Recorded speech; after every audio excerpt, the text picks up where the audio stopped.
কারণ हर एक ব্যক্তি ছুটকারাকে দেখতে চায় যে আমার জীবনে এই লেভেলে ছুটকারা আসুক, আমার জীবনে এই রকমের ডেলিভারেন্স আসুক। কিন্তু ছুটকারা আর ডেলিভারেন্স সেই ব্যক্তির জীবনে বেশি এন্টার করে যারা স্টেপকে ওঠায়। ঈশ্বর আপনার মনেতে দেয়, আচ্ছা এরকম সেবা করতে হবে, আচ্ছা এরকম সুসমাচার দিতে হবে, আচ্ছা এরকম প্রার্থনা করতে হবে, আচ্ছা এরকম প্রার্থনা মিটিং রাখতে হবে।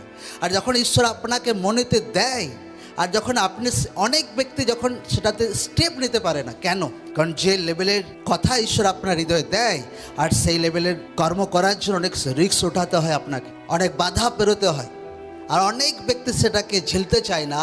এই জন্য हर एक ব্যক্তির জীবনে ছুটকারা আসে না। কিন্তু ছুটকারা এই দুনিয়াতে তাদের জীবনে বেশি আসে যখন ঈশ্বর তাকে দেয় যে আচ্ছা বেদারি আনতে হবে, সুসমাচারে গতি বাড়াতে হবে, আর সেই ব্যক্তি সেটা অনুযায়ী যখন স্টেপকে নেয়, পার্সোনাল চ্যালেঞ্জ আসে, দুনিয়াওয়ালা চ্যালেঞ্জ আসে, বিরোধী চ্যালেঞ্জ আসে, অনেক কিছু